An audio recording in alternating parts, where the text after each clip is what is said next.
गर्मियों की छुट्टियों में रोहन अपने दादाजी के गांव गया। गांव का नाम था रायपुर, जहां चारों तरफ हरियाली और शांति थी। लेकिन वहां एक पुरानी वीरान हवेली भी थी, जिसे लोग भूतिया हवेली कहते थे। हवेली की टूटी फूटी दीवारें, झूलते दरवाजे और घनी बेलों से ढका मुख्य द्वार उसे और भी डरावना बना देते थे। रात के समय हवेली से कभी कभी किसी के कराहने की आवाजें आती, मानो कोई दर्द से तड़प रहा हो।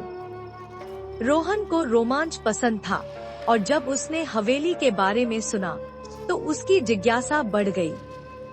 दादाजी ने उसे चेतावनी दी, बेटा वहां मत जाना। कई लोग वहां गए, लेकिन अजीब घटनाएं देखने के बाद लौट आए। कहते हैं रात के समय वहां से चीखें सुनाई देती हैं, लेकिन रोहन ने ठान लिया कि वह हवेली की सच्चाई जानकर रहेगा। एक रात जब सब सो रहे थे, रोहन अपने दोस्त अर्जुन के साथ चुपचाप हवेली की ओर बढ़ा। चांदनी रात में हवेली और भी डरावनी लग रही थी। जैसे ही वे अंदर घुसे, ठंडी हवा का एक झोंका आया, जिससे दरवाजा अचानक जोर से बंद हो गया। दोनों चौंक गए। फर्श पर जमी धूल, मकड़ी के जाले और हवा में उड़ती खिड़कियों की आवाज माहौल को और रहस्यमयी बना रही थी।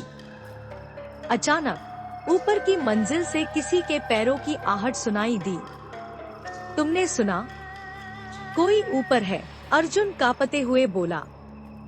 चुप रहो, हमें देखना होगा, रोहन ने धीमे स्वर में कहा। जैसे ही वे ऊपर पहुंचे, एक कमरा हल्की रोशनी से जगमगा रहा था।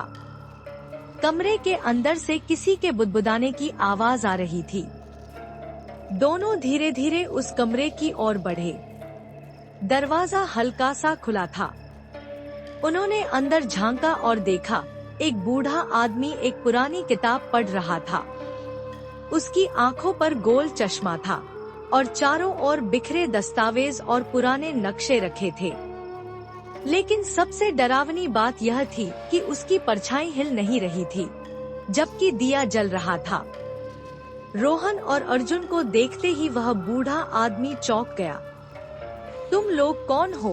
उसने धीमी, गंभीर आवाज में पूछा।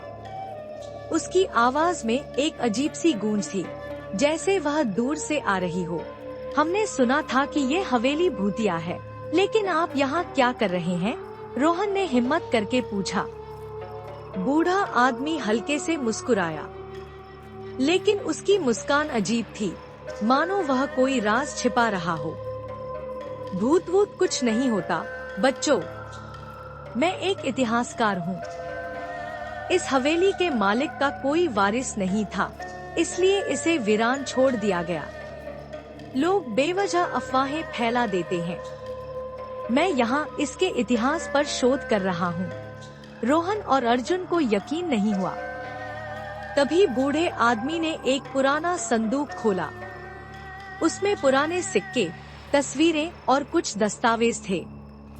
लेकिन जैसे ही संदूक खुला, हवेली की दीवारों पर टंगे चित्रों के चेहरे बिगड़ने लगे, जैसे वे रो रहे हों। अर्जुन ने कांपते हुए पूछा, ये क्या हो रहा है? बूढ़े आदमी की आंखें चमकने लगी। यह हवेली भूतिया नहीं है, लेकिन जो लोग यहाँ मर चुके हैं, उनकी आत्माएं अपने राज छिपाए रखती हैं। अगर तुमने यहाँ की सच्चाई जान ली, तो तुम्हें भी यहाँ रहना पड़ेगा। रोहन और अर्जुन चीखते हुए पीछे हटे। तभी हवेली के बाहर से सुबह की पहली किरणें अंदर आईं, और वह बूढ़ा आदमी धीरे धीरे धुएं में बदलने लगा। उसकी किताब जमीन पर गिर गई और खुद ब खुद जलने लगी। अगले दिन रोहन और अर्जुन ने गांव के लोगों को सारी हकीकत बताई। जब दादाजी ने सुना, तो उन्होंने कहा, अब समझ आया कि कोई भी इस हवेली में क्यों नहीं जाता।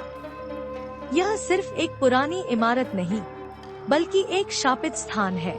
गांव वालों ने मिलकर हवेली को हमेशा के लिए बंद कर दिया।